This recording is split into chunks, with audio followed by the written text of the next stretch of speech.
As Deputy Director of the Ethnological Museum and the Museum of Asian Art, I feel honored to welcome the first Southern Theory lecture in our premises, and I thank the Institute of Social and Cultural Anthropology and the Leibniz Institut Moderner Orient, Leibniz Zentrum Moderner Orient for the organization of this important event. It is yet another step on the way to the research campus in Dahlem, which is in the process of being established in these museum buildings in cooperation between diverse partners such as museums, research institutions, libraries, and the Free University. Even before the first structural changes in these buildings will take place, occasions like this one show the potential of the coming Center for Object-Based Research. The Research Campus Dahlem will always be open and provide a stage for critical voices to present a wide overview of the debates which are, for example, emerging from the object collections that are housed in these buildings.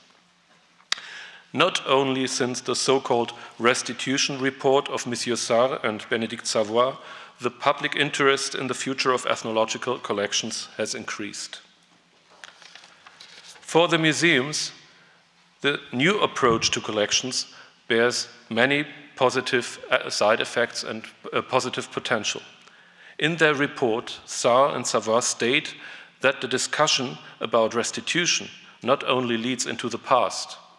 I cite, "It becomes a question of building bridges for future equitable relations." For this purpose, we are glad to now have permanently 4 provenance researchers, 2 of which currently deal with African collections, 1 with Asian collections, and 1 with collections from the Americas, to prepare for the increasing number of requests from the Global South in connection to the collections. Furthermore, new and active cooperation projects have been established with colleagues from Namibia, Tanzania, North America, India, etc. Currently, we minister one temporary cooperation project with local experts from Amazonian in South America, but we will soon create a permanent position for the cooperation with communities from the regions of origin to establish joint research links on a long term. In our museum routine, we already had the chance to learn that restitution is not necessarily the end of a dialogue, but can instead become the start of a new form of relationship. After a restitution of objects in May 2018, for example, we were revisited 2 weeks ago by the Chugach group from Alaska to work together on the remaining collections. We have to keep in mind, however, that the scope of the underlying problem is much bigger. As the report of Sarre and Savoy illustrates as well, the discussion about objects can only be part of a larger process of dealing with the colonial past. This reaches beyond the walls of museum buildings and addresses the society as a whole. A much wider decolonization process has to take place, and that is why we are here today. I now look forward to the presentation of Monsieur Sarre and hand over to Professor Dilger from the Institute of Social and Cultural Anthropology for further introducing remarks. Thank you very much and welcome again.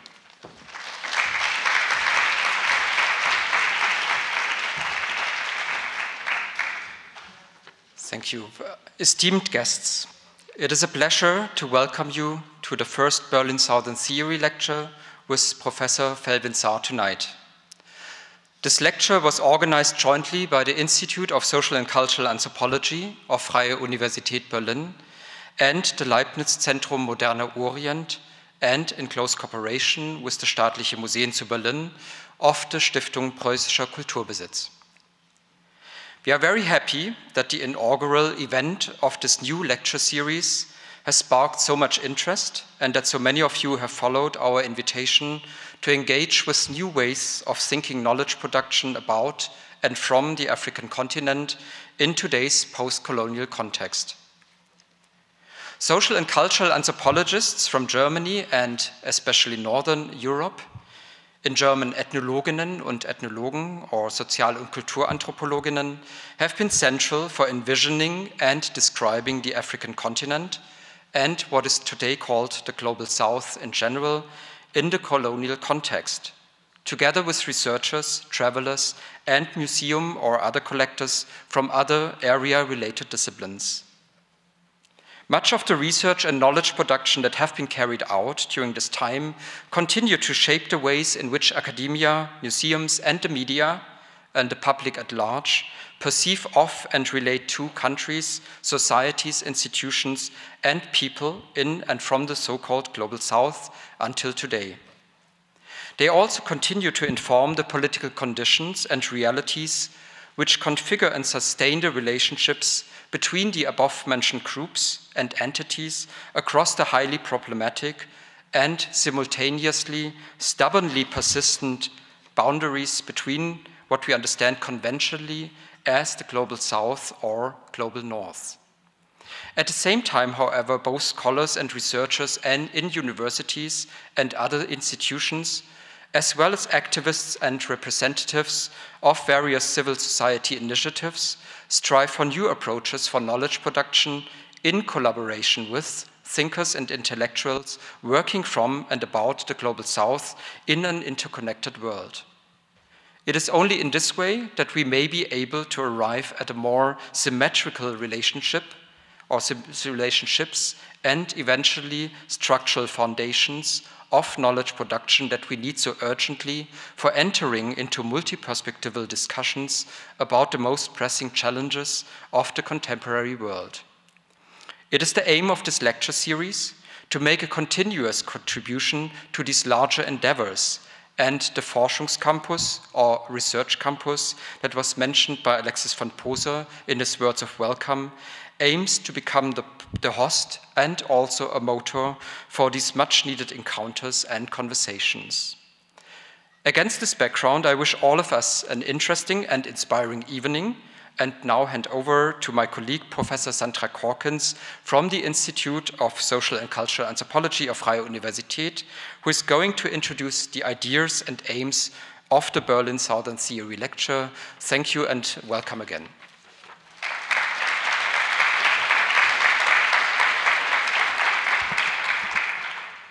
So why do we need a Southern Theory Lecture in Berlin?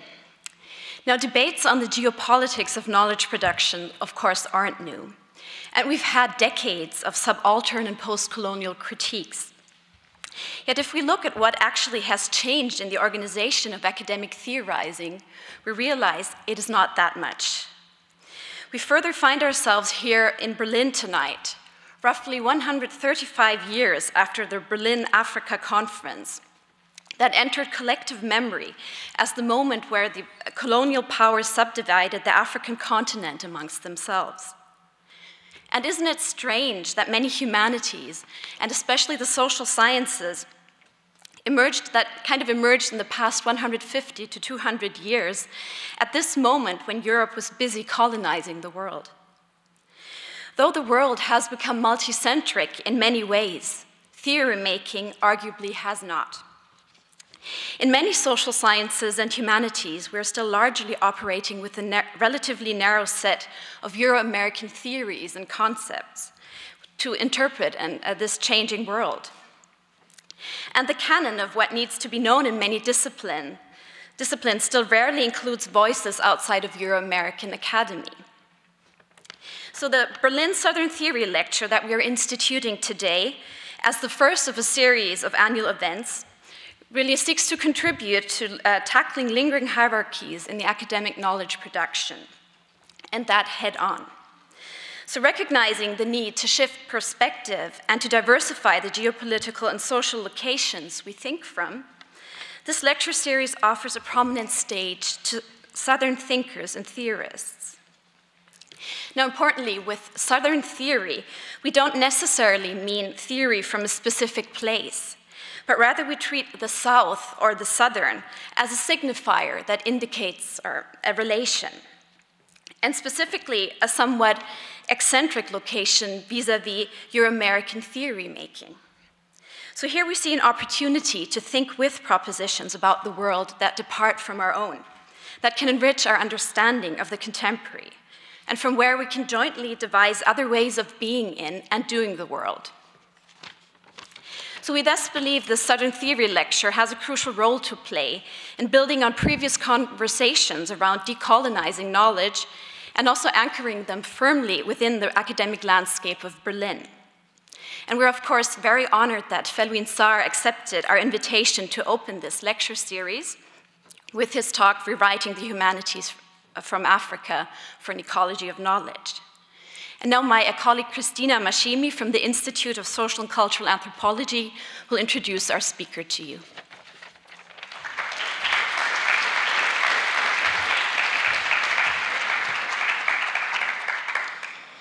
Yeah, so now it's my very big pleasure, but as Sandra said, also a big honor to actually introduce our speaker of the first Berlin Southern Theory Lecture to you, Professor Dr. Felwine Sarr.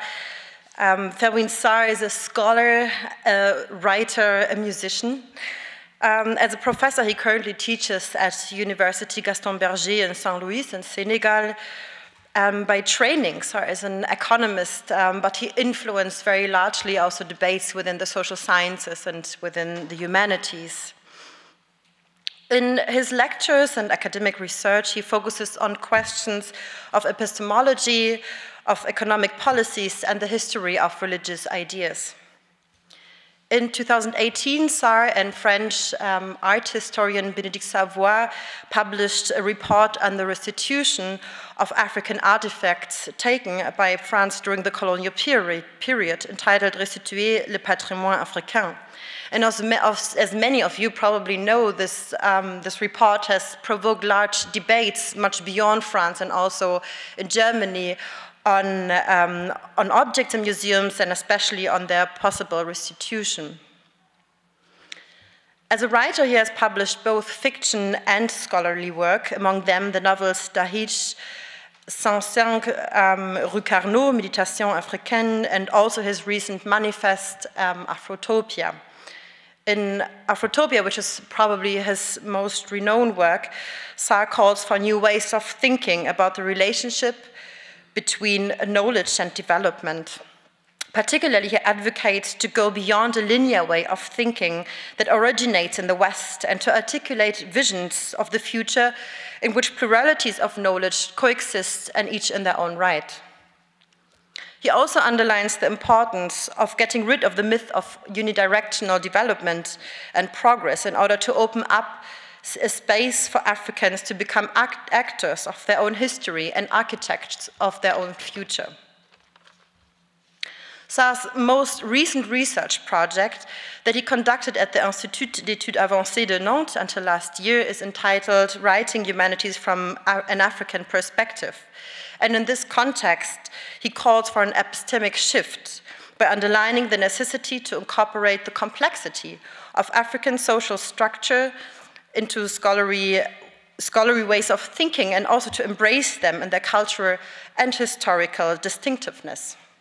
He also advocates a decolonization of the mind, which can open up for new modalities of understanding the world, which are yet to be explored. So I think we're all very excited to hear now and to listen to the talk by Felwine Sarr. We are very grateful, Felwine Sarr, again, that you accepted our invitation to deliver this first Berlin Southern Theory Lecture. And please now invite you to welcome Felwine Sarr to the stage.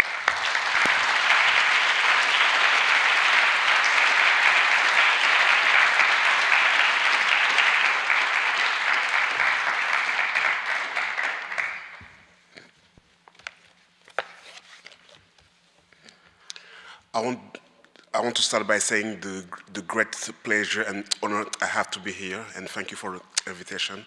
I want to thank all the organizers of this series of lectures.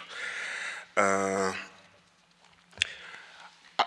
will not talk about museum and restitutions this night. I will talk about, writing the humanity from an African perspective, and I will be more concerned about question of knowledge, epistemology, and how to open and widen the scope of what is knowing. So don't be afraid. In Afrotopia, my purpose was to rethink the category through which the presence of the African continent was depicted, and also the teleologies that were proposed to African societies since the independence of African countries in the 60s. And my main idea is that the future is always open and can be reshaped. I will quickly pass on the issue of reopening the futures for African countries based on their own mythological universe. What I want to do in this lecture is to dig deeper the question of an epistemic shift I have just mentioned at the end of Afrotopia. If you look at the African continent from Algeria to South Africa, the African continent is a site of diversity of cultures, of geographies, ethnic groups, modes of social and political organizations, temporalities and historical depth.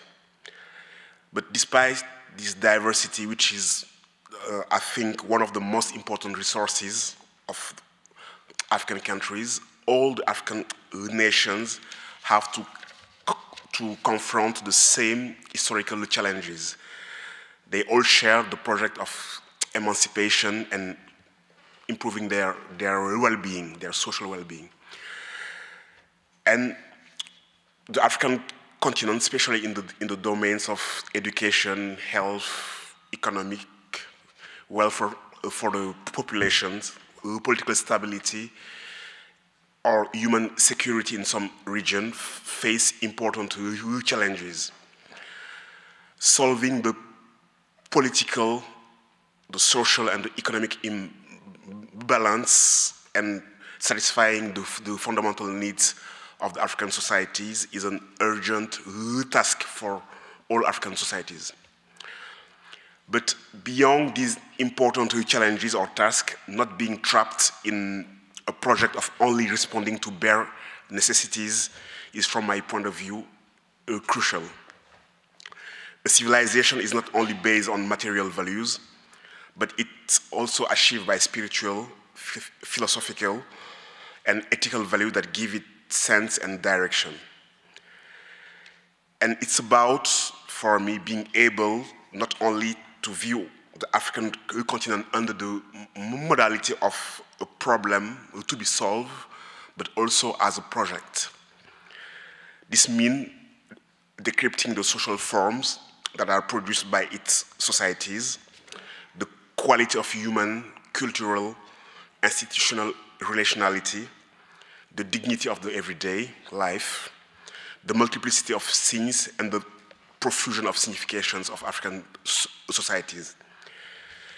And I think that social change is deeply linked with the production of narratives and how a human group or a society represents and projects itself. Which goals did it want to achieve? Which values are on the top of its scales? Solidarity, inclusion, competition, etc. Nevertheless, what the African continent is suffering, from my point of view, is a deficit in the thought and the production of its own metaphor for the present and the future. It's my point in Afrotopia. Africa, I think, needs an autonomous and an endogenous teleonomy resulting from its own reflection on its present situation, its fate, and the future she decided to provide for itself. Since 1915, the African population has grown tenfold. Actually, 1 billion people are living in Africa, and in 3 decades, the African will exceed 2.5 billion people, and it will represent 25% of the population of the globe. And the youngest human being will live in Africa. In 2100, African will be more than 4 billion and will represent 40% of the population of the globe. In terms of economic resources, a third of all natural resources are in Africa, and 60% of arable land as well. The economic growth of African countries is faster than the global average of all the country these past 20 years. The actual demographic trends that experienced by the African continent are interesting to analyze, not only in terms of fear of what some call the P-bomb, but in terms of social, political, and civilizational implication for the world. In less than 1 century, the African continent will be the center of gravity of the world's dynamic. All these reasons explain the regain of interest by European, by Chinese, by American, by transnational companies around Africa, its resources, its land, its middle class, its markets, etc., etc. For me, the most important question is not the question of economic resources or market or lands, but what type of societies, what type of equilibrium between economic and ecology will African countries promote? What type of civilization will they settle? And for me, the African continent could be a laboratory of a new world to invent or create by learning from the failures of the industrial adventure of the last centuries, by rethinking the equilibrium between economy and ecology, the place of culture in the social dynamics, by rethinking the political organization in society in search of a deep democracy. In this context of the necessities of production of new forms in all the domains of social and political life, the issue of knowledge production is crucial. Not only because the African continent has challenges to face in the era of economy based on knowledge and innovation, but knowledge production sustains and reproduces a political, an economical, and a social order. And in order to imagine or construct different futures, it's necessary to interrogate the enunciation of knowledge paradigms. And the epistemological questions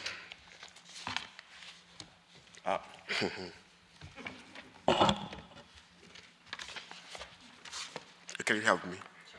I want to have place to bring this. Okay. Thanks.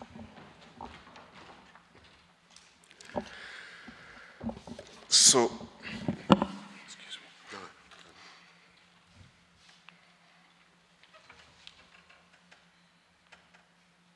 It's okay. It's okay. So the epistemological question of what type of knowledge are, how are they produced, for which purpose are fundamental for Africans in their struggle for political, cultural, and economic emancipations. In the recent history of the African continent, the ethnologic knowledge produced on African societies plays a critical role in its domination by European countries in the colonial period. Knowledge has always been linked to power, domination, and coloniality. African societies experience epistemic violence by European settlers. The latter systematically undermine their languages and their production of signification in all domains of social life. Knowledge allows a control or a regulation of the understanding of the world. In that sense, knowledge can be seen as a space of power and coloniality. To think properly the challenges that are actually facing African countries, I will first interrogate the geopolitics of knowledge in the context of Africa. And in the first part of my lecture, I will do a genealogy of what Valentine Mudimbe has named the colonial library, and emphasize the role of this colonial library in the African contemporary positionalities. And in the second part of my lecture, I will particularly emphasize the necessity for Africans to engage an epistemic shift by widening the vision of what knowledge is and by reactivating resources of knowing embodied in their culture, but more specifically by producing new knowledge that will be useful for the future of African society, but also for the world in general. I will also elaborate around the idea of an ecology of knowledge, where disciplines, approach, and methodologies are considered in their own integrity, but put in an ecology where they can interact and produce new knowledges. The corpus of knowledge about Africa, or the ancient corpus, is largely marked by colonial ethnology and anthropology. Valentin Mudimbe named this corpus the colonial library. Since the 15th century, the landscape of Africa has been structured by discourse whose objective was to physically dominate the land, to re-educate the mentality of native inhabitants, and to integrate the local economies or the local economic histories in the Western perspective. These various forms of knowledge were principally motivated by the objective of governmentality, and whose goal was the justification and the establishment of the colonial enterprise, view non-Western countries through the prism of cultural superiority and racial prejudice. Unfortunately, they continue to largely influence the perception of the African reality and have become an element of the perpetuation of domination or dependence. In fact, maintaining an economic asymmetry between the colonies and the metropole implied that the latter exert an absolute political control over the colonies. And yet, this control would have been impossible without largely shared beliefs in the cultural dominance of the colonizers. It was of vital importance for the colonizer to establish this sense of superiority, to not simply conquer the land and the resources of the colonies, but also their culture as well as their heart and their minds.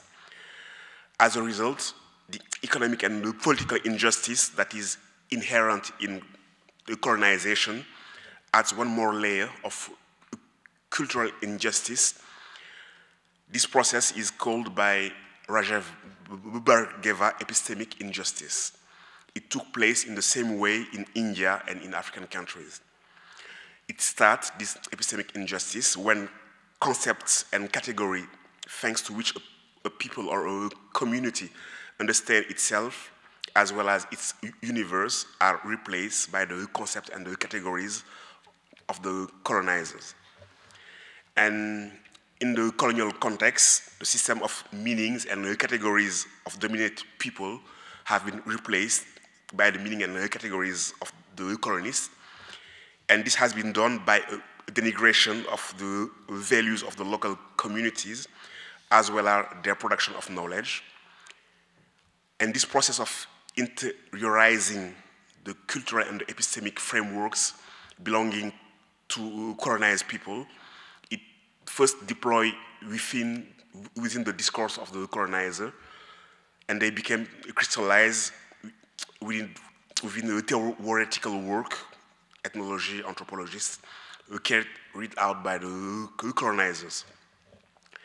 For Valentin Mudimbe, Kwasi Wiredu, or Ngugi wa Thiong'o, for Africans to deeply recover their sovereignty and their fecundity, it's urgent to address the question of the liberation of African discourse, the philosophical discourse, the literacy, and the scientific discourse, by establishing what they call African social sciences.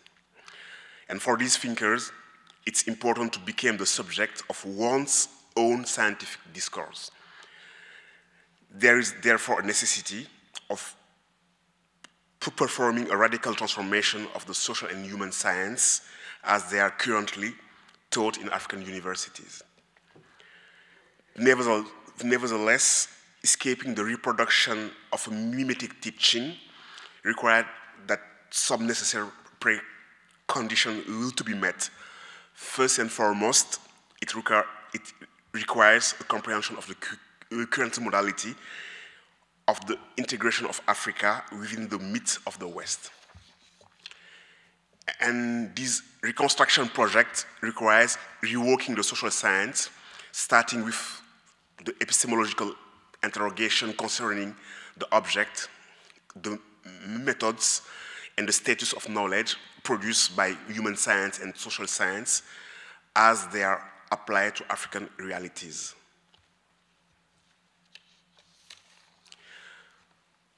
For Wiredu and Mudimbe, in order to finally escape from a scientific alienation that is constantly lying in wait, African researchers must take on the responsibility of a thought by establishing a scientific discourse that would be the expression of the material life within their own socio-political context.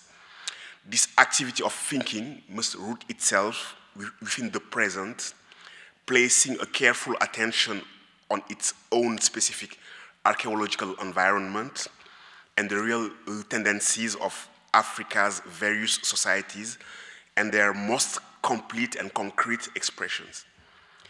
It's a question of integrating the true complexity of African social societies and no longer considering them as mere carbon copies of Western history, but having their own cultural and historical specificities.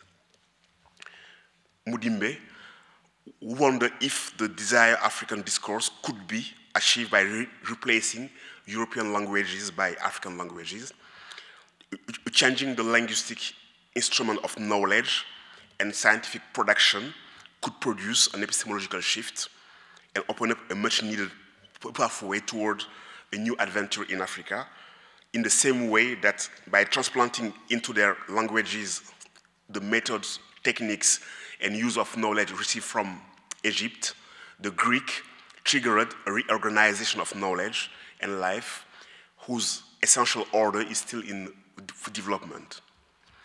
African languages would not only allow for the decolonization of minds and imaginaries, but also would reveal the interiorities and signifying universe inscribed within an order of the world that intimately shapes meanings for African. Languages open up universe and galaxies and world one must explore. And for them, African languages are privileged entry points into taking care of managing the culture in question, as well as their content in terms of thought and form of knowledge. And the work of the Benveniste or Wittgenstein has provided evidence for the link between thought and syntactical and grammatical structure of languages. This point is very interesting, but it's not my main point. The epistemic shift I'm calling for is not just a better application of Western social science, the so-called humanities, to the African realities. One of the arguments is to say we have to inculture or change or better apply the Western social science on African realities. My first point is that we must acknowledge first the diversity of mode of approach to reality according to civilization and epochs, the plurality of modes of knowledge, as well as museological and epistemological relativity. The plurality or disparity of human thought depends on recognizing the equality of the different traditions of thought. It's not about trying to integrate all the traditions of thought in a scientific canon, but to recognize their equality of principle. It's also take note of sometimes, it's not always the case, their incommensurabilities. I will come later on this notion. And this would probably lead us to consider different traditions of thought from their own horizons and the territory, and probably most important, from the configuration of the thinkable they propose.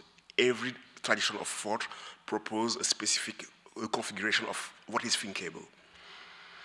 Thinking about these issues of recognizing the plurality of tradition of thought or way of knowing in the African context call for a deeper epistemic shift, and a shift that will integrate the complexity of African social formation and assume them in their cultural and historical specificity. And for me, it raised the question of the displacement within the fields of constitute knowledge and an act of thought which pays a particular attention to its archaeological milieu and to the real tendency of the society it apprehends. But more fundamentally, the epistemic shift I'm arguing for is about accessing a deeper knowledge of African societies and culture based also, not only, but also on their own gnoseological criteria. And I'm building here on Umtonji. For that reason, it's necessary to take into account modes of apprehension of reality that are not those linked to scientific knowledge as it has been constituted until now. The study of relatively unexplored territories like the ontomythologies of African societies open up to a better understanding of various knowledge which has ensured the sustainability of African societies. If we consider that African societies are the more ancient social formation of human history, because life was born in Africa, it's obvious that these social formation, they sustain themselves in the long duration of history because they have transmit knowledge and a cultural matrix and a cognitive capital that help them to sustain themselves. So this research on these new or this different way of knowing or this epistemologic plurality is an ongoing process. And I have started this research by articulating a history of ideas in the Sahel, because it's a region that I'm familiar with. And by choosing the Sahelian region to start this work, this research, my ambition was to reduce the field. Africa is too vast, it's too diverse, and to build a methodology that I or one can rely on for further similar researches. So, to start a history of idea in the Sahel, it's necessary to begin by emphasizing that, contrary to a false common idea, African intellectuals have written extensively on the social political realities and cultural dynamics of the African continent, producing a noteworthy library of critical and reflexive writing, as well as significant historical, juridical, and theological texts. Focusing on the Sahel, my research described dominant currents of thought and examined how intellectual habits, as well as social and cultural practice, have been transmitted from the early thinkers to contemporary intellectuals. How, for example, do contemporary African intellectuals engage with a conception inherited, for example, from the Ethiopian philosophical tradition written in Amharic during antiquity, or the 17th century's reflection generated by Ahmed Baba and the members of the Songhai elite in Timbuktu. To do so, I first consider the particularities of the Sahel as a specific area of production and circulation of ideas. Then I identify and analyze the intellectual genealogies and the social-cultural convergence of the region.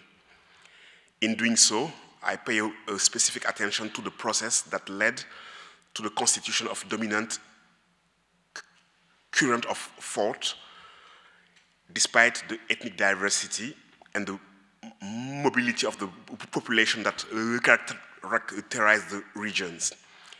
I investigate the particular role Islam has played in this dynamic, and further examine the legacy of an earlier matrix of contemporary thinkers such as Amadou Hampâté-Bâ to outline an history of ideas in the Sahel. A second aspect of this research is to go beyond written texts and to explore the resource of orality.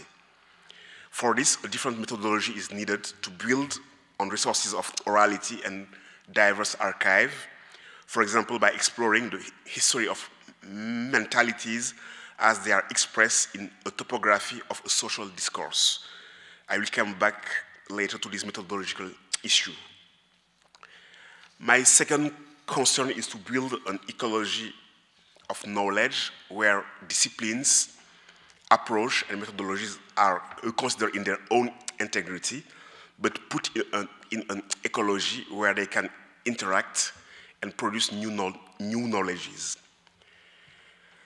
While accepting the idea that knowledge is derived from experience, the notion of an ecology of knowledge looks to a much broader concept of experience, a concept that is consonant with a more dynamic ecosystem vision of the world, and probably the possible relevance of a psychic dimension in the Earth ecosystem has been given attention in serious scientific inquiries.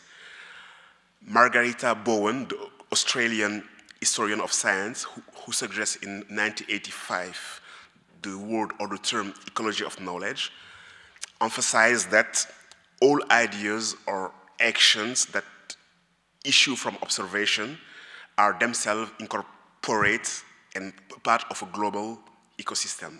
They are not separate of the ecosystem. And this evidence suggests a radical break from the established and positivist model of exact scientific method in which the scientist is or was regarded as being detached, intellectually at least, from the object of observation, and so able to collect reliable data or objective facts by sense perception analysis to ensure accuracy. David Lowenthal argued that perception is not just a matter of sense alone. Sensing, thinking, feeling, and believing are simultaneous and interdependent process. The question that we might ask ourselves could be this one. Can we enlarge the notion of perceptions? Can we envisage an epistemology of the sense? What do non-discursive way of thinking teach us about reality? Can we consider arts, dance, theater, and bodies as sites of knowledge, of valuable knowledge? And the idea for me is to recognize an epistemologic pluralism which acknowledges the particularity of science and its efficiency in some domains, while contesting the pretension of science to the monopoly of truth and its aim to disqualify other forms of knowledge. And the aim is not to attribute the same value to all types of knowledge, but to allow a pragmatic discussion between multiple criteria of validity of different knowledges. And this discussion should involve academic and non-academic that are both involved in knowledge productions. And the idea is not to immediately disqualify knowledge that are outside of the scientific canon. It means allowing a constellation of various types of knowledge that interact and that are complementaries.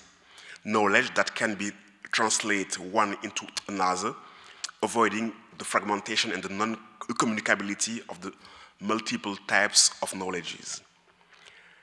And furthermore, this entails going beyond the idea that knowledge are situated or exclusively depend on the condition of their productions. Human intelligence lies in our ability to go beyond the various possibility of thinking, to understand these possibilities and generate dialogue between them. And the aim, however, is not to bridge the gap between these different approaches to knowledge and reality with a unitary or a convergent dialectic. An ecology of knowledge will not be a systematic research for the ultimate truth, but rather an attempt to present them these possibilities in order to produce something intelligible and useful from their encounters. And the ultimate goal or objective of an epistemological shift is the construction of a library that encompasses all the libraries of the Logos epistemology, the libraries of the non-Logos epistemologies, the ante-colonial libraries, the colonial libraries, the post-colonial libraries, the decolonial, and various archives, thoughts and knowledge that are disseminated in societies. And this library enables the production of new knowledges and new way of knowing, as well as an integral recognition of ignorance. Ignorance embodies what is ignored, what is not considered as knowledge, ignore it, but also what we don't know yet. And the space of ignorance is therefore a space of creativity and innovation, and probably the most important space in the desire of producing knowledge. To also build an ecology of knowledge, we can rely on literature and or cultural studies, in that sense that they can be interesting sites of ecology of knowledges that focus on various aspects of civilizations: knowledge production, art, culture, history of ideas, and mentality. In La Leçon, Roland Barthes proclaimed that if there is one discipline to be saved, this discipline is literature, because in it, all types of knowledge are present. In a literary text, you have an historical, a psychological, a geographical, a social, a technical, and other knowledge are present. And literature is encyclopedic in that sense. Furthermore, literature doesn't fix or fetishize any of these knowledge, but rather give them an indirect place in the work. And by trapping knowledge in the infinite machineries of reflexivity, literature points out possible and unsuspected knowledge. And literature works in the entities of science, and the knowledge it embodies is neither complete or definitive or last. And literature does not say she knows something, but she knows about something. And here lies its power, taking meanings to a strange and foreign territories. The Afro-diasporic literature is experiencing a new vitality, actually. And this literature has its classics that have mainly explored social and political preoccupation of Africans in the context of the struggle for emancipation around the independence. And this classical African literature is, for the contemporary era, an important archive of the history of idea in African countries. Some will even say a counter-archive. This literature, born in the 30s, those literary practices were from their beginning the bearers of identity, of cultural and political claims, and it has played an important role in expressing the experience of people, their existential question, or their political ideas. It pioneers, who became its classic, inscribed the African experience in the symbolic landscape of the world letters, and claimed the expression of imaginaries rooted in the experience of African people and cultures, still under the yoke of colonization. Senghor, Chinua Achebe, Mohamed Dib, Amadou Kourouma, Mongo Betty, Cheikh Hamidou Kane, Wole Soyinka, Kateb Yassine are some of these classics.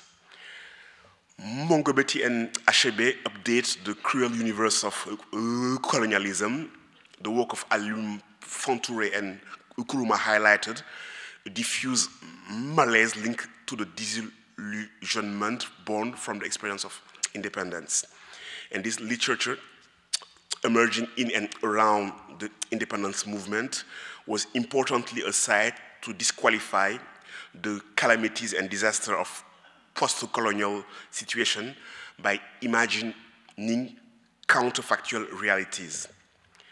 The generation of writers that followed the independence era had a strong presence of female authors, Mariama Ba, Aminata Sow, Ken Bugul, who in addition of a social critic bring issues related to gender and women's emancipatory struggle in the context of African societies. This African fiction has largely contributed to the construction of an archive that is built against the image conveyed by the colonial library and all the knowledge that had contributed to some invention of Africa. And this counter-archive developed new literary representations that participate in the process of emancipating from the colonial library. An author like Kamel Daoud, an Algerian author in Meursault counter-investigation, is pursuing this project today. A new generation of Afro-diasporics authors have emerged: Leonora Miano, Alain Mabankou, Sami Tchak, Mohamed Mbougar Sarr.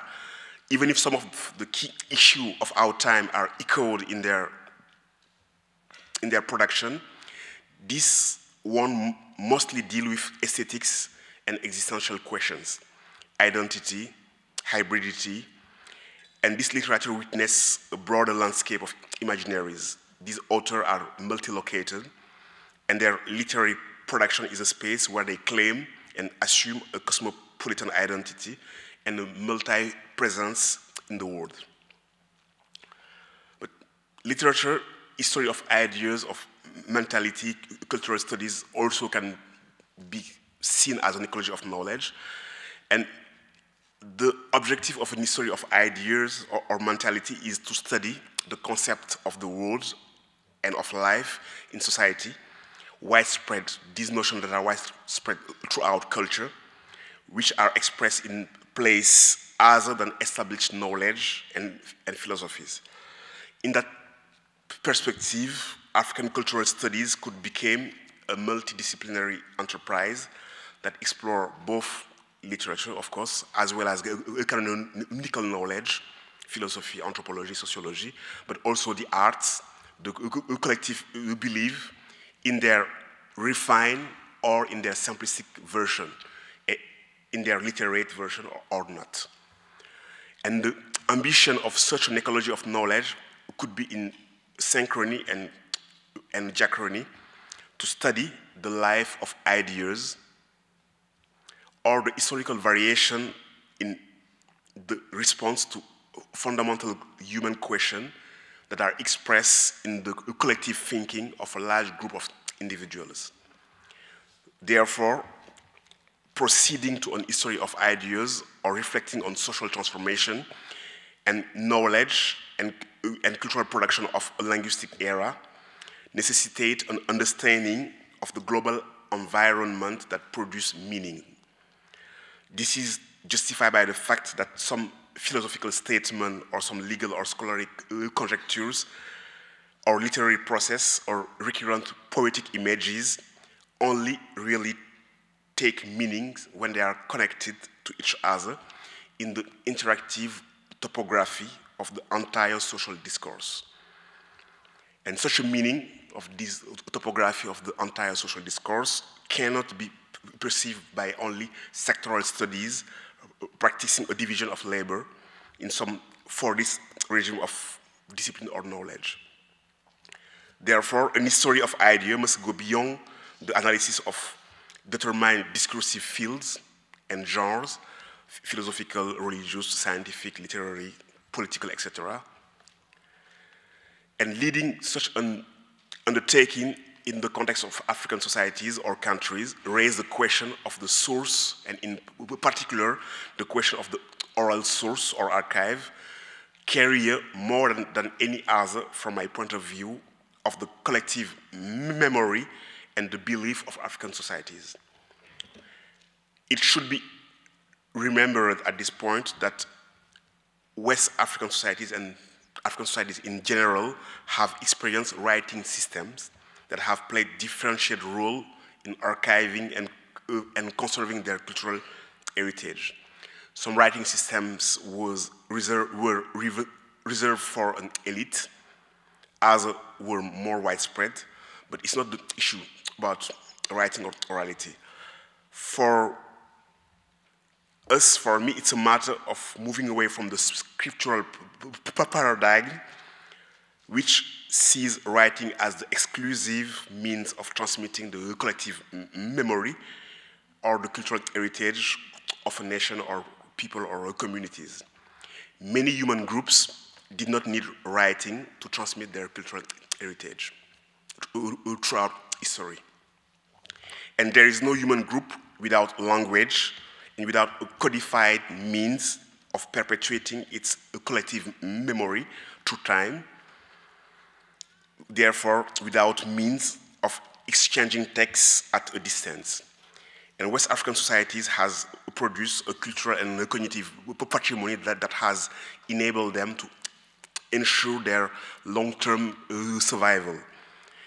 And to mobilize it, it's necessary to explore their arts, their languages, which includes oral tradition, cosmogonies, myth, and diverse cultural expressions, their ontomythologies. And it's about questioning these cultures through their own categories, that is, through the process they have mainly used to transmit their collective memory. An authentic history of ideas in the African context, in addition to exploring written sources, can't avoid such an approach. The Senegalese philosopher Mame Moussé Diagne shows that African societies, although not ignorant of writing, have developed what he calls an oral reason. He analyzed the latter by highlighting the process, the method of production, preservation, and transmission of knowledge in a context of orality. In his critique of an oral reason, he highlights the discursive process at work at the heart of the oral speech or discourse, and reveal the intellectual laws and process that organize its writings. Writing seen here as a fixation for a transmission of a discourse. So there's a writing of orality. And these processes are different to those found in a scriptural civilizations. And beyond the work on the mechanism governing the production or the archiving and transmission of individual and collective knowledge, Mame Moussé Diagne led a philosophical reflection on the content of these thoughts. And this work highlights the plurality of mode of production, but more important, of archiving knowledge, and questions the exclusivity of a logocentric episteme, as well as the capture of reason by the only mode of written thought. This method of fixing the collective memory are not exclusive to the Sahel or West African countries or African countries.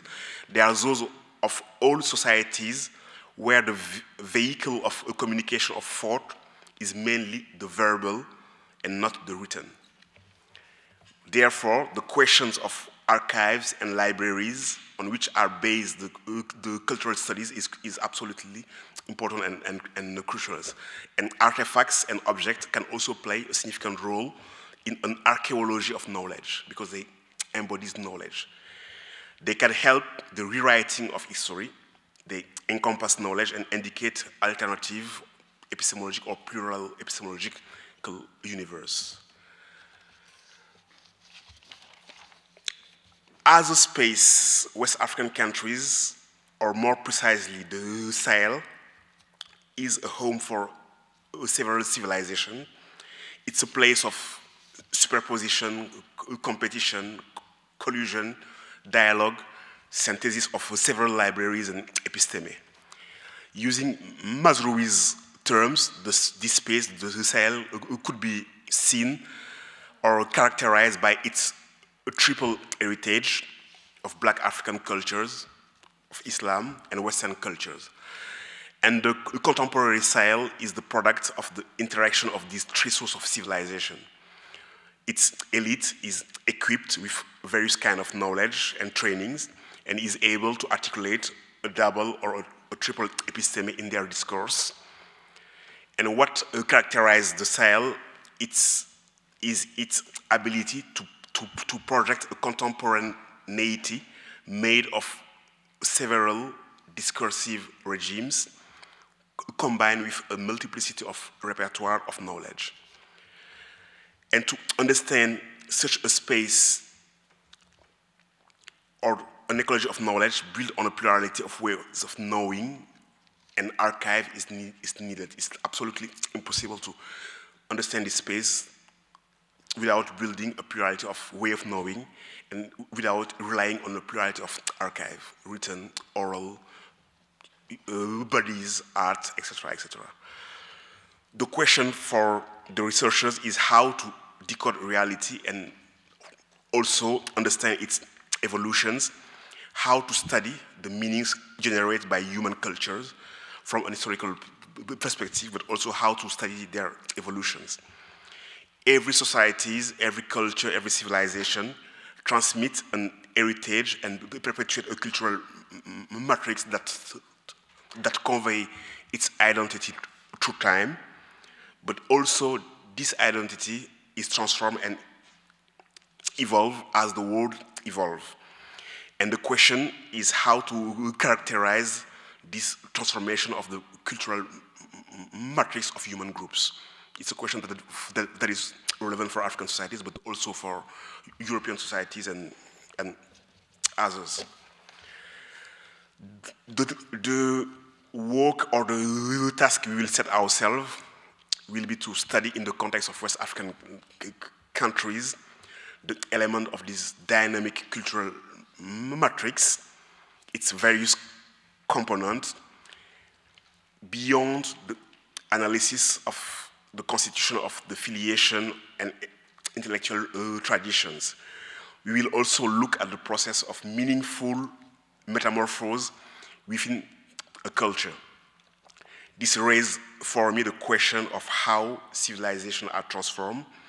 Are they transformed by internal movement or by reception and integration of external influence? It's a part. And in order to study the history of the transformation of cultural matrix, it will be necessary for us to use transcultural studies. Thank you for your kind listening.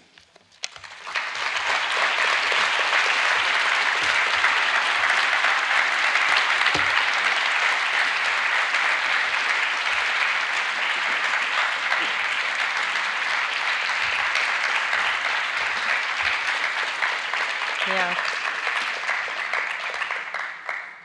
Thank you very much for this very inspiring talk.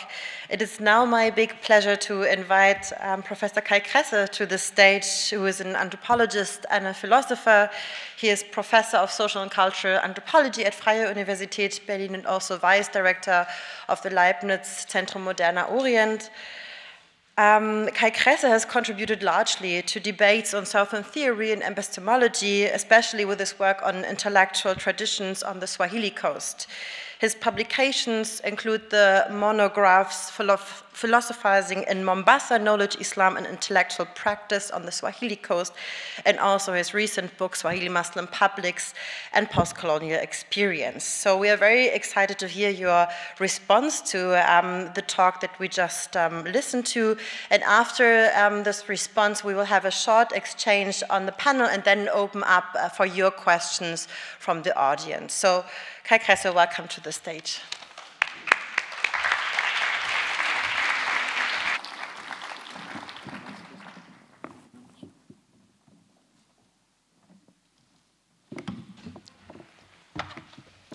Good evening. Am I audible? Yeah, it works well. Yes, good evening, and thank you very much for this inspiring lecture. I first want to say that I'm extremely happy for this occasion to be taking place this evening. Also, looking at my own background as someone who first studied philosophy and African studies from the early 1990s onwards, reading some of these thinkers that Felwine Sarr was outlining here for us today. And it is also my pleasure to be, in a way, part of both the Institute of Social and Cultural Anthropology here at the Free University of Berlin and the ZMO, who are jointly organizing this. And at ZMO, we also have a lecture series which is zooming in on the theme of the thinkers and theorizing from the South, where we have also thinkers from the regions of South Asia and the Middle East. And we are trying to incorporate this into our research program as part of an interdisciplinary research program that works on South Asia, Central Asia, the Middle East, and Africa. So, rewriting the humanities from Africa is also, of course, in some ways, rereading and transforming African studies itself, I think. And I think we've seen a very sort of a bold, ambitious outlook and plan for that project here, and a self-situation, sort of a self-positioning of Felwine Sarr within this. But let me also perhaps initially make one statement on the importance or the relevance that can hardly be underestimated of the humanities by quoting from colleagues. In a couple of years ago, the Journal of Comparative Studies of South Asia, Africa, and the Middle East had a special section on global humanities, also sections on Africa. And in the introduction, Sheldon Pollock made this statement that the humanities anywhere are the possession of people everywhere. And I think this is a very important and significant statement, also pointing at the humanities and what we've heard is connected to it as a resource, so that if we truly understand ourselves as global citizens, if you like, the resources from, the intellectual resources also from everywhere in the world should be made accessible, also should be a potential resource for all of us everywhere. And I think this is a fundamental thought or quote to maybe start off with. And in the same issue, Mamadou Diouf made the point, also looking at this question of resource, asking with a view to Africa and the sort of the diminishing resources or also the downfall of humanities within the institutions. He asked, from where will political and ethical imagination be nourished then, right? If we lose the humanities, we do not have them as a kind of resource to inform us, to, as he says, orient our ethical imagination and provide orientation for these processes. So obviously in this wider institutional and political field, they are kind of central. So this is a fundamental, eminent task that concerns all of us. But I also wanted to mention that we can read this, the first line of your lecture, the rewriting the humanities from Africa, as basically also as a kind of process that has been going on for several decades or for a number of decades already, and on which you build. And so I just, in some sense, wanted to reiterate some of the authors that you have highlighted and quoted here for us, and on whom you build, or on whom we who are interested in the same project also, to whom we refer and on whom we need to build. Mudimbe and his fundamental critique of the invention and the idea of Africa. Kwasi Wiredu, the Ghanaian philosopher, with his diverse iterations of the need for conceptual decolonization.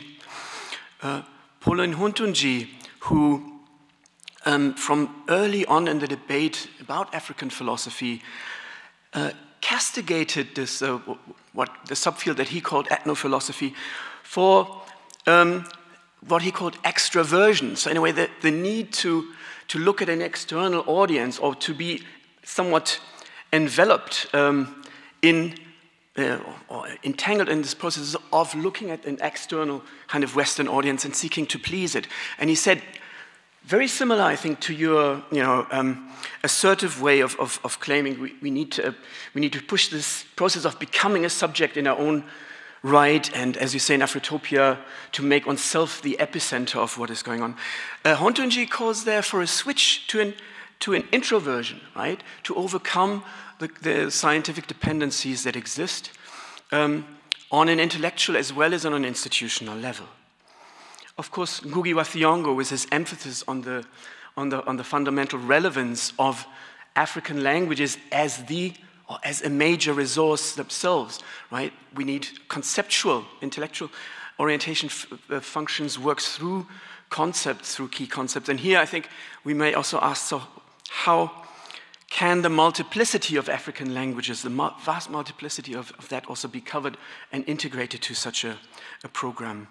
Let me mention also Henry Odera Aruka, a Kenyan philosopher who went as an academic philosopher to do fieldwork on local sages, on knowledgeable people. So saying we need to go also beyond the limits of our currently existing practices of our disciplines, right? In order to rewrite the humanities, in order to remind ourselves what the intellectual resources are in terms of individuals and what our particular intellectuals have to say. So he took an active step towards that, but also played a very active role in other debates, making a case for generally a sort of an ethical human minimum, speaking also again with a universalist kind of thrust behind it. And this is, I think, something else that we need to keep on our cards. Just as my former colleague Suleiman Bashir Dian at Columbia University, with his vast diversity of knowledge and experience, is not trying to argue for, a true universalism, a universalism that has to rid itself of its, entanglements in Eurocentrism, but nevertheless, should be inclusive and, in a way, provide visions and perspectives for humanity on the whole. Or, and this is my last one in this line, just Nadia Kasukidi, who works out this program of a Letizia Africana, and in the edited volume that you have out there with Achille Mbembe, also puts her finger on this point of what is perhaps also, what is undecolonizable, right? Especially now also in the current, and rightfully so, the hype about decolonization, which is serious and important and needs to be followed, but also we need to see, how and what form, where are the specific limits, and what are the kind of resources that we can respectively be working with. And this respectively be working with, I think, could be a question to be coming back to in discussion, because I was also asking myself, so what roles is it that we can play, that we should be playing individually, with regard to our disciplinary expertise and our backgrounds, but also where we're coming from, where we're situated on what we're building. And so these were my two sort of pathways in, and I think I should not be saying too much, but maybe I just wanted to flag up 2-3 things specifically from your lecture that I think we should be engaging with and in. This rereading and transforming African studies, which I think is an imminent element here, for me there's also the project of how your project that you've flagged up here, how it relates to what has been done already. A lot of things have been done, both in West Africa and the Sahel kind of zone, with regard to the particular projects of intellectual histories that you laid out, but also in other ways. So I think it would be very, for me, it would be very interesting to hear more about how you see yourself vis-a-vis projects of intellectual history in West Africa, for instance, so like Suleyman Bashir Jian or Usman Khan in his new book, but also Karen Barber and anthropologists who work with Yoruba, both in the written and oral contexts a lot. And we have, of course, intellectual sort of histories written in interdisciplinary perspectives. If we look at East Africa, Derek Peterson, or recently on Southern African history, Michael Izzy and others, just to mention a couple of names and also point a finger at other regions. Yeah, so within this big project of the ecology of knowledge, what I found, let me maybe just point at 3 things, and then I have the sense we're kind of pressed a little bit for time. I have loads more, though, if you like. I can add a lot more. So particularly these 2 interrelated things, I thought this, you're coming from this critique of the archive, speaking with Mudimbe, and envisioning a sort of a counter-archive. That I would really like to hear a bit more about. And my sense was also that we could connect to this counter-archive also this thinking with concepts, right? Key concepts. Just to give a commonly known example of the Ubuntu, of how that has become, I think it has become discussed so much and from a variety of perspectives that we can really see the value of thinking with it when thinking the world, right? In terms of what the humanities truly should be doing. And so I think, and you mentioned a few other concepts at the end of your book, Afrotopia. So this is to me very intriguing and exciting. How can the counter-archive also work with sort of key concepts? And then related to this library that you envisage and put your finger on that you mentioned. And the double or triple episteme, there I feel intrigued, but I don't, from what you've been saying, I don't quite get it yet. But obviously it seems to also speak to this, the multilingual perspective that we need to be taking when thinking about Africa. How can then several epistemes sort of run parallel to each other, or how can we balance them? How can we sort of treat them as researchers? Yeah. So, and the we in research then, and this is sort of to open up both the conversation and the talk. What kinds of roles is it that we also as representatives or active members in certain institutions can play? What can we do? And of course, me being based in the global north and coming from the global north and intact, my perspective of what we can and should be doing is also somewhat different from there. And how can we change our institutional provisions of the humanities? All of these kinds of questions are also, I think, very practically relevant, right? Not to stick to theory only. So I hope this was useful and not too long. Thank you very much.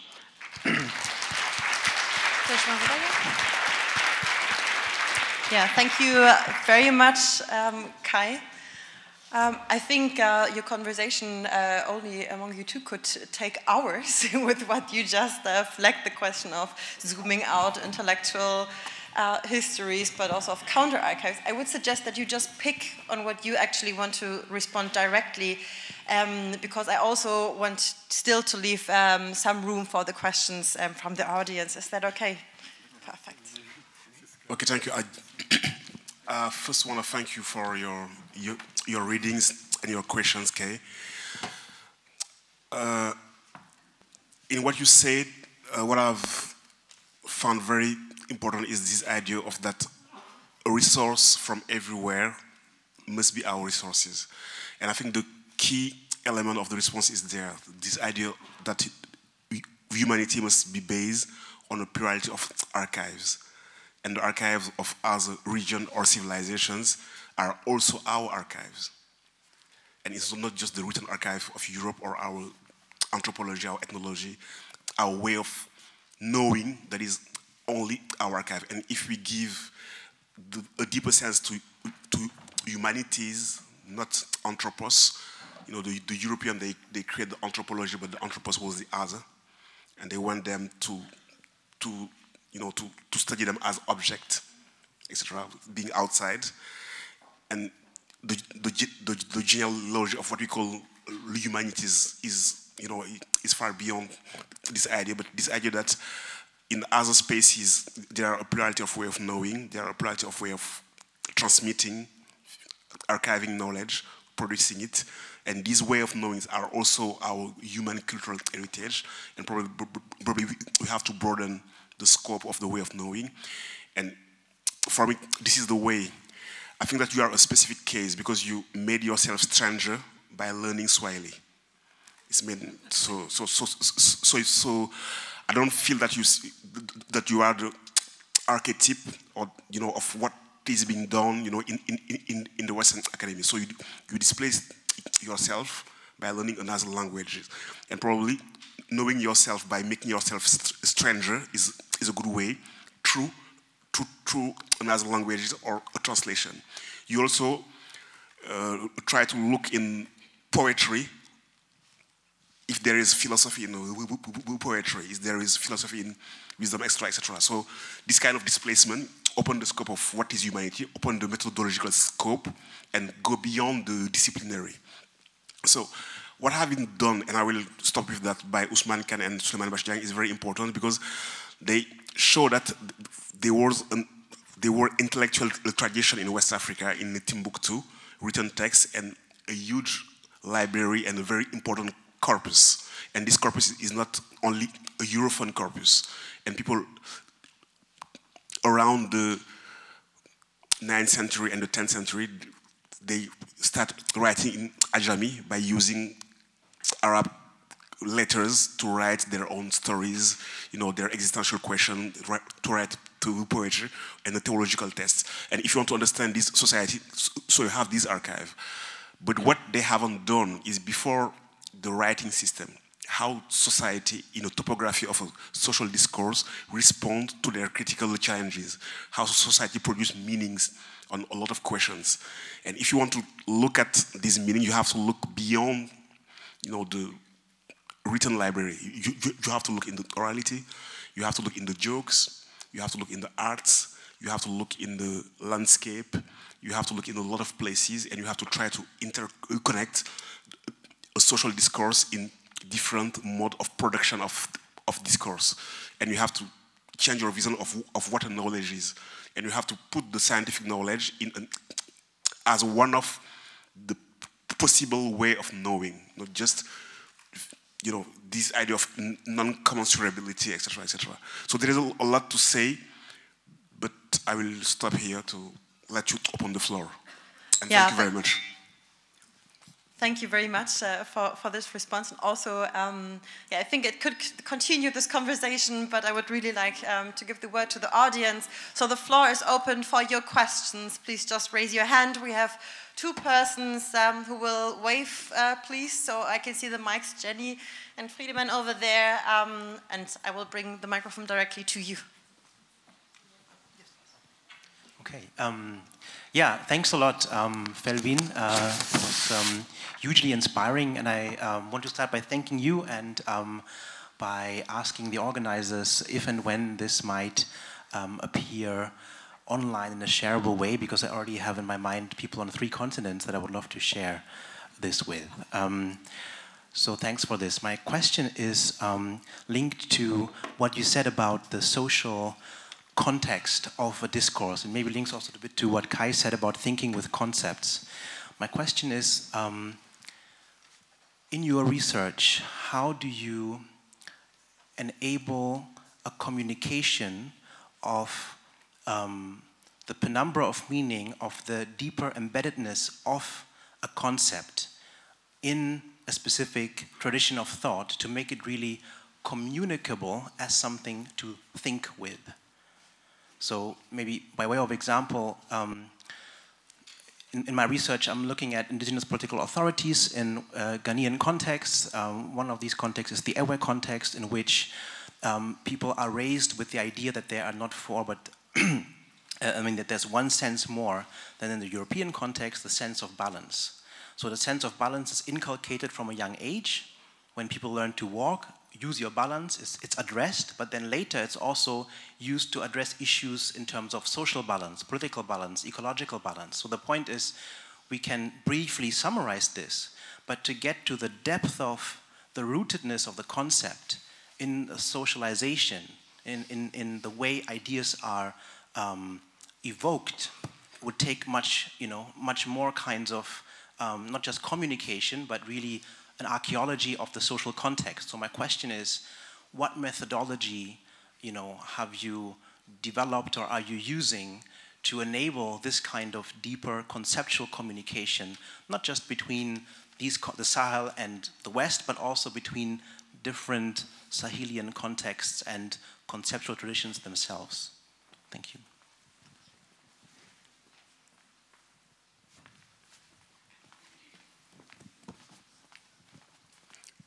Kai was talking about the concept of Ubuntu as a productive concept to understand the relation between the human and the community, and how this concept can be used for a political purpose. This concept is very easy to understand because it's rooted on the same mythological universe than the notion of being human and building a community. But if you have a notion that is built on an alternative mythological universe, you have first to translate this mythological universe to enable people to understand the concept. And the problem is that there are ways of talking about reality outside of the concept, and the concept is also limited as a tool to understand what is going on. I just want to give a quick example. The notion of ontology, being, is rooted on the Western mythology of the idea of being, l'être.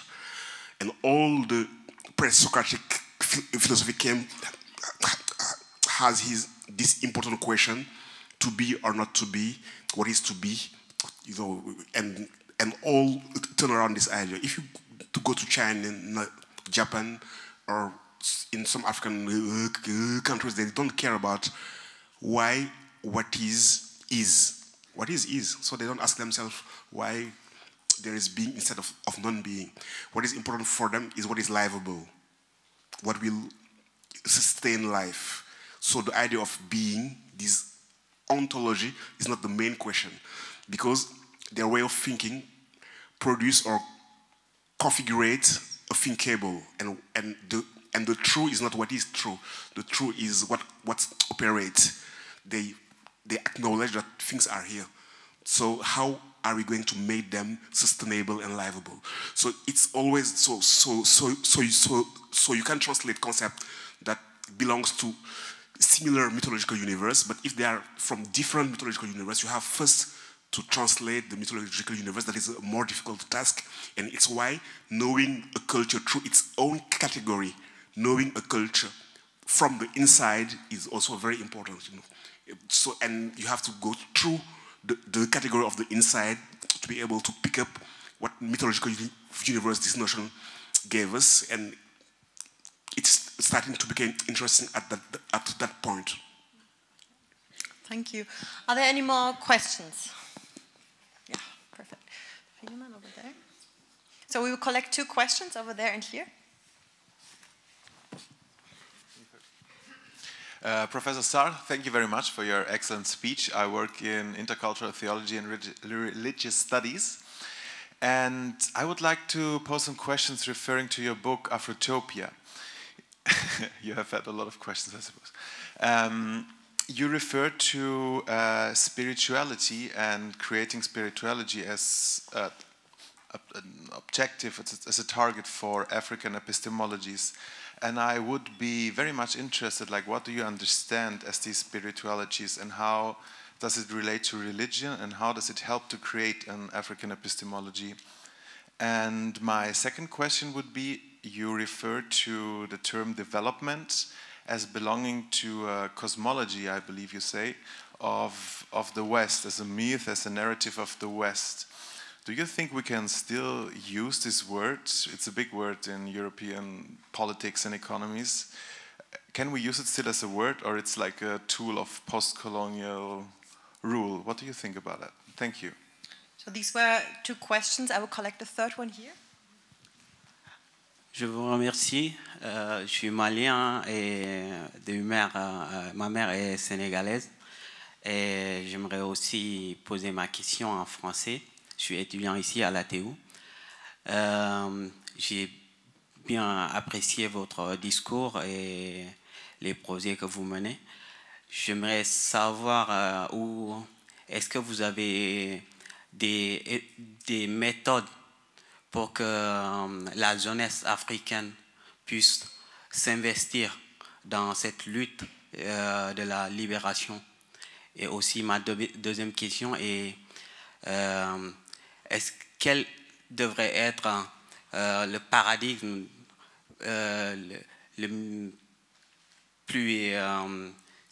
le système éducatif qui devrait être en Afrique, parce qu'en général, tu commences dès la première jusqu'en terminale ou à l'université, on ne parle que de l'Europe.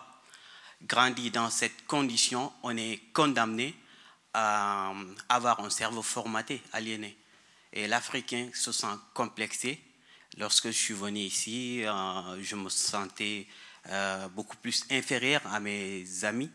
C'est après des années que j'ai compris qu'on est tous des humains et que seul le travail mène. Mais en Afrique, la jeunesse est peu investie dans cette lutte.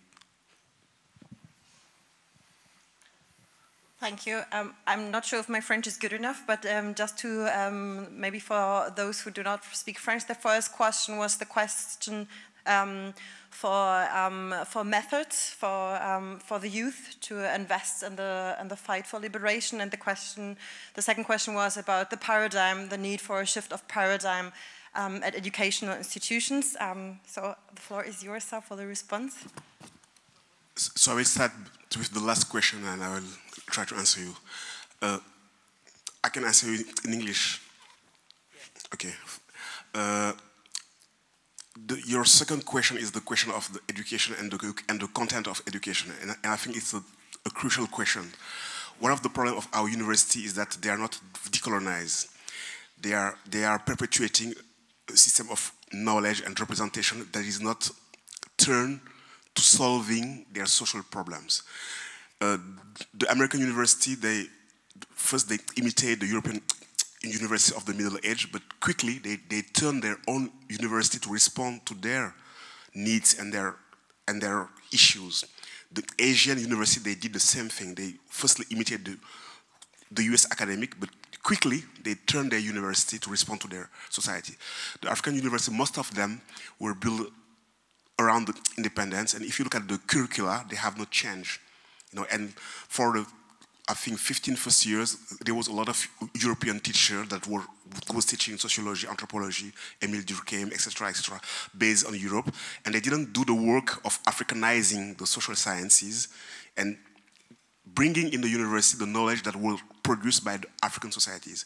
If you are a young African in the university and you acknowledge that all the knowledge that is produced is from outside, you can believe that your society have never produced any thought, any knowledge. Because in your university, you will never see in your corpus something that is from your own. And in Saint Louis, we have created a new faculty, a faculty of civilization, art, and culture to bring African languages, African literature, African thought, African spirituality, to give them the dignity of a knowledge and to change the self-perceptions of the young Africans in the university. Western knowledge is interesting, but also something similar or sometimes more relevant in some areas have been produced in these areas. And African have largely contributes to a lot of types of knowledge, but those knowledge, you don't find them. And it's important what we have said, because it builds your self-esteem, your self-perceptions, and unconsciously, you feel yourself are someone who came from a space that have no contributions in the human thought. And it's not true.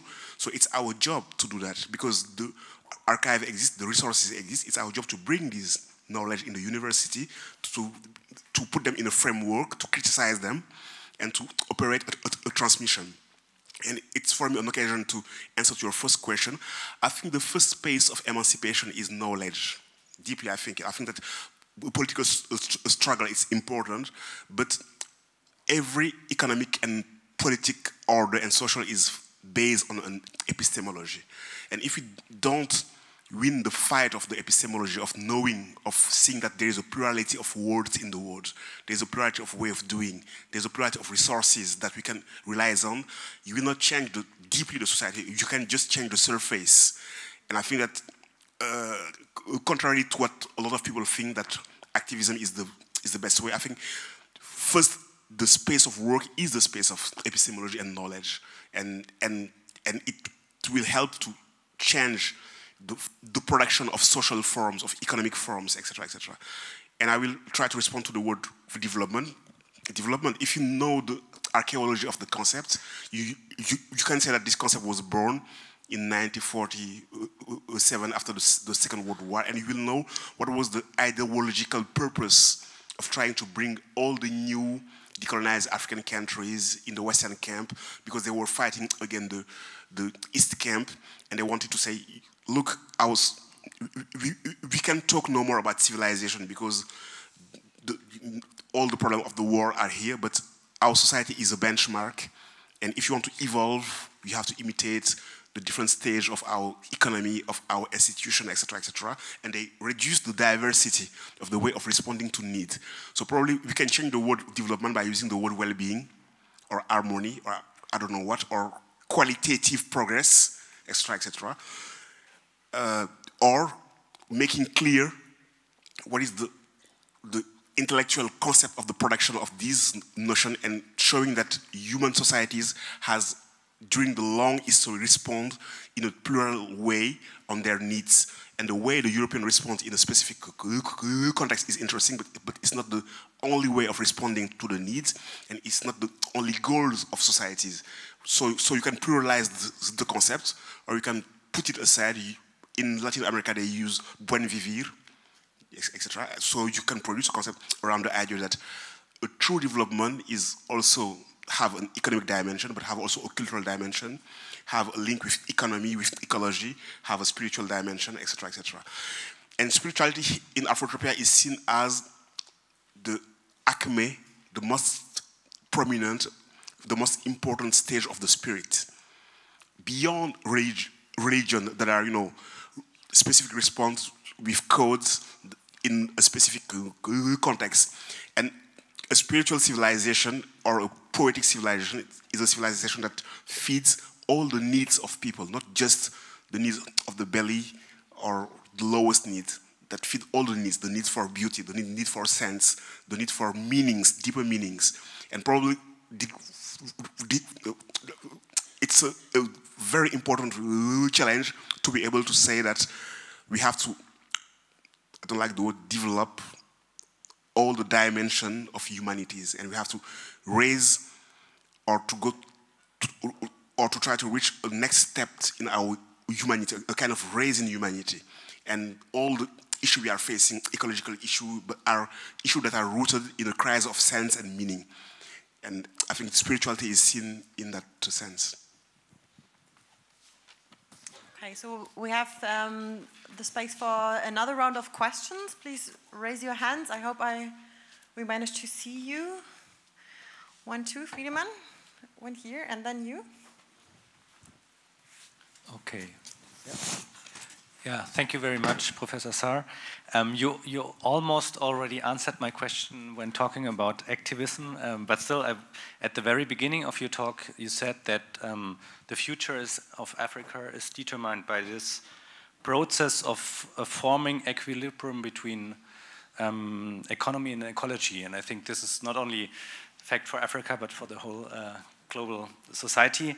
And I wanted to ask if your project, like rewriting the humanities from Africa, is it like an explicit actor or player also in this formation of this equilibrium? And if yes, what does it mean? Will it be also part of social struggles that determine this this process?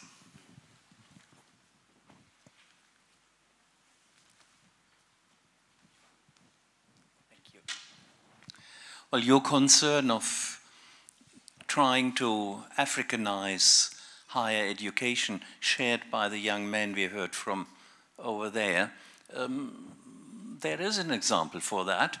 there is the International African University in Khartoum,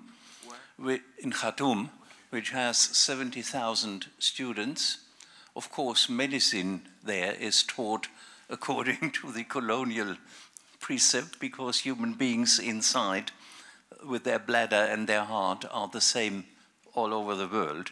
But in the humanities, the stress is upon African traditions. The students, those 70,000 students, are basically originating from most African countries, including some originally French-speaking. And the accent and the endeavor rests upon trying to understand local specificities, local spiritualities within the local African context. By the way, the language of instruction also is not French, not English, but an African language.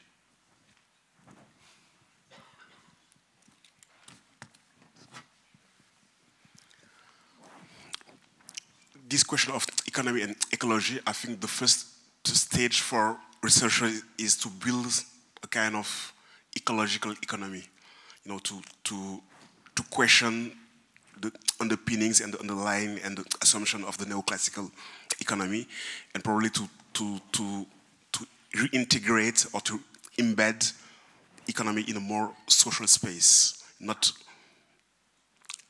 thinking economy as a separate order, and thinking a kind of symbiotic economy, an economy that produces outcomes that are not affecting negatively the quality of human relation or the quality of the environment. So I think it's first an epistemologic work.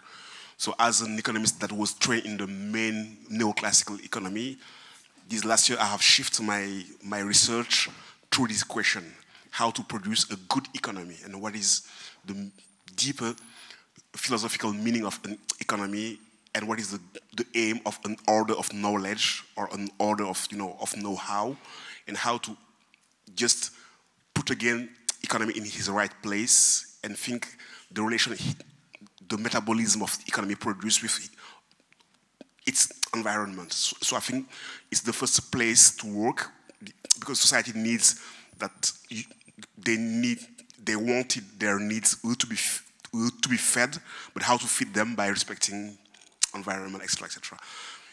But it's not sufficient. Probably the social fight and the struggle are also important, because it took time from the academic space or the space of knowledge to re-inject the intellectual pre-value in the society, or to change the way the society is ruled. It would be very, very, very interesting, or if the society was ruled on the basis of knowledge, but it's not always the case, or on the basis of the new knowledge, etc. So sometimes the people in this academic space, or the intellectual or the artistic, have to wear two hats. They have to do their job at the same time, being activists in the social space to push in the sense they think that the society must go. So the two are not antinomous, but I think that there is a prerequisite condition is to be able to reshape, the vision of what an economy is and what a social form is. I'm very happy to listen to this example. I didn't know that in Khartoum it was such a university, and I think it must be probably a very rare example. And I'm very happy to see that they have integrated African languages in the way of teaching, and also local spiritualities. I just want to add to probably some people who, when they hear this kind of experimentation, they have the fear of a kind of essentialism. These people are not open, they are going to locality, etc., etc. And I want to say to them that when you dig deeper in a specificity, you touch the universality, and it's not antinomic. And digging deeper in some specificity, it can also open the space to be able to dialogue. And if you want to dialogue, if you want to have a real interlocution, you must have two voices that are fully recognized. If you don't have plurality of voices that are recognized. You don't have the dialogue. It's a soliloquy, or it's it's your own. You are discussing with yourself, or you are projecting yourself outside. Actually, just wanted to add a brief comment that because I think the point cannot be to point at sort of rare or almost singular examples and showcasing them, but rather look at what is the common state of affairs at African universities, but also at our universities, and that's why I was kind of trying to point at in a way I think this was somewhat a programmatic projective outline for a huge collaborative project that you outline here for us. So what is still currently the normal state of affairs in an institute or a department for for philosophy in Africa is 90% of Western philosophy proper, and so that even those 10% should be cultivated regularly. I think this is the kind of, the fundamental discontent that I also experienced last month when I was at an African philosophy conference in Dar es Salaam, where students, also grad students, and people from all over the conference, the continent and beyond came.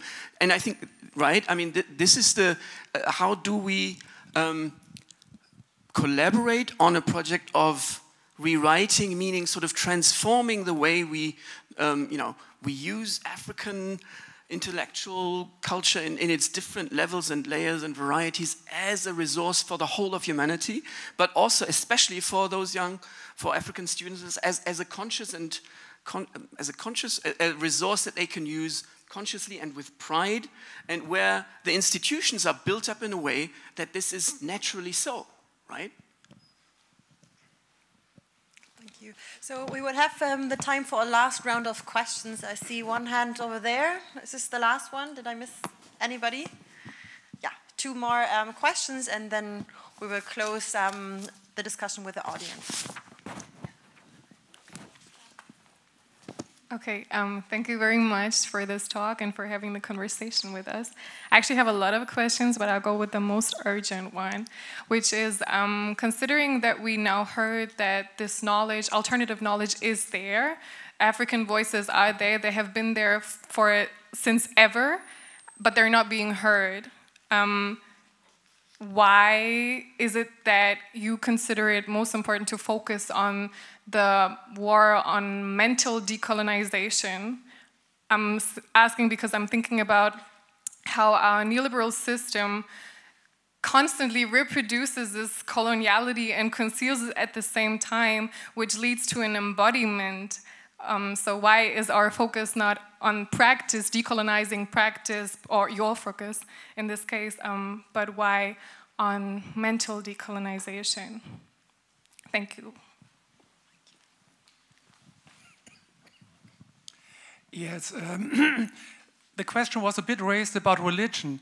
I'm very astonished that you don't talk very much about it. I think religion is a very important part of nearly every African. Okay. So would you like to respond to these last 2 questions, please? Yes. No, you're absolutely true. Religion is an important part of African society, and I have created the first center of religious study in Gaston Berger in 2011.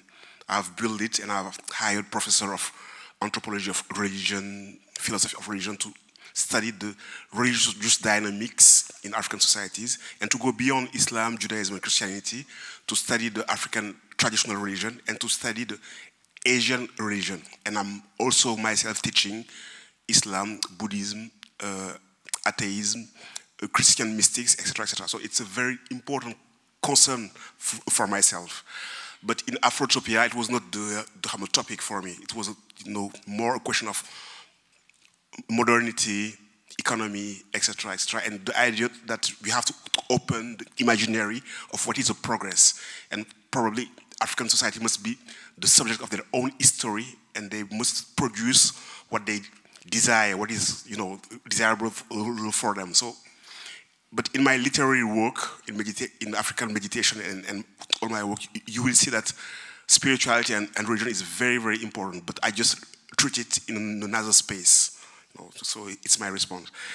And it took a lot of time to distinguish religion, spirituality, etc., and to have a sound conversation beyond the question of jihadism, etc.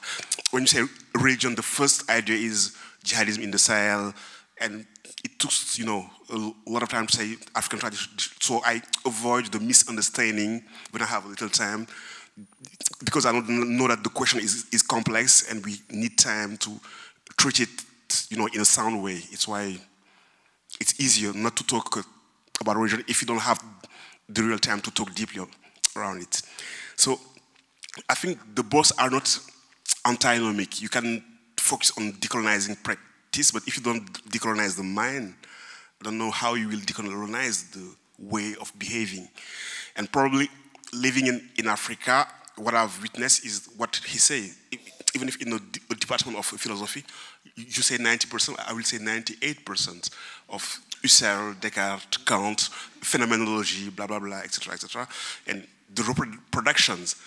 We are criticizing a Eurocentric way of seeing the, you know, the history of philosophy by not integrating Arab philosophers, Muslim or Japan, or when they come from outside, they say it's thought or it's wisdom. They don't even use the category philosophy. You know, the work of Yala Kisukidi is on this idea that philosophy is the acme, is the most, you know, is the last stage of the human thought. You know, even if Gilles Deleuze, he said that the philosophy was born in Orient, but it was a little child, and he found his real vitality in Europe with Hegel, etc.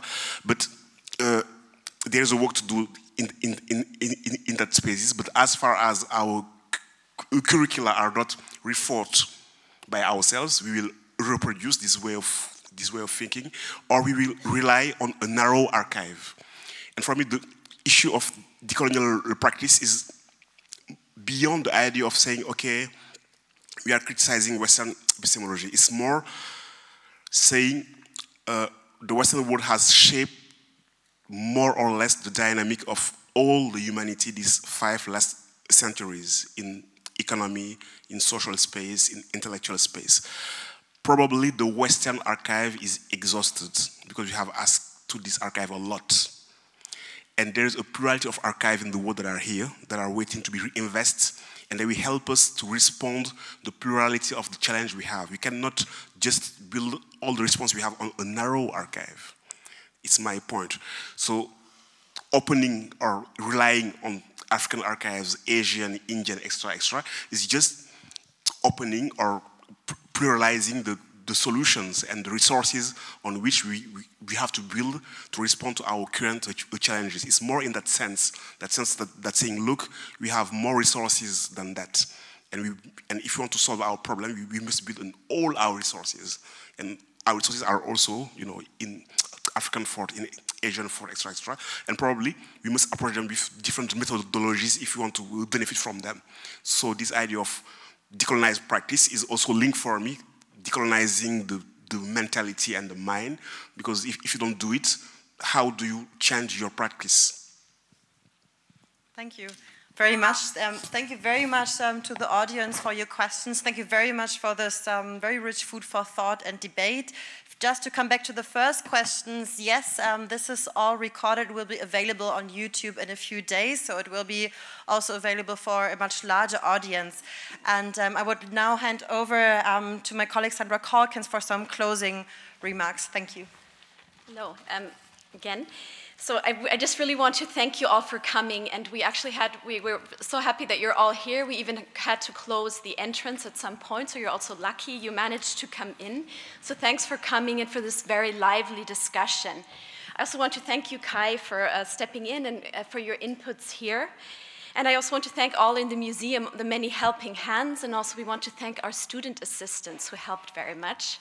A special thank also goes to Christina, who really kept an organizational eye on many things and many threads that came together tonight. And of course, our gratitude, Felwine, really goes to you. We thank you so much for coming and for taking this challenge and delivering the first Berlin Southern Theory lecture to us. And it really was a wonderful lecture. And there's so much food for thought. It was ambitious and very inspiring to us. So thanks so much for this. So while this is, yeah.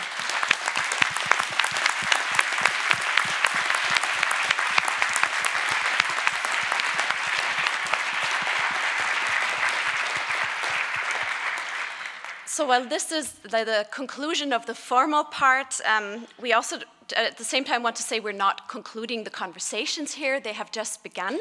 So we're actually hoping with this lecture series to really open a space for conversations that will happen over the next few years. But also even tonight, there will be a chance now to more informally continue our conversations, and that can be done over some refreshments. So there will be some wine and some snacks back there. So on that note, let me just say thank you all again, and see you all next year.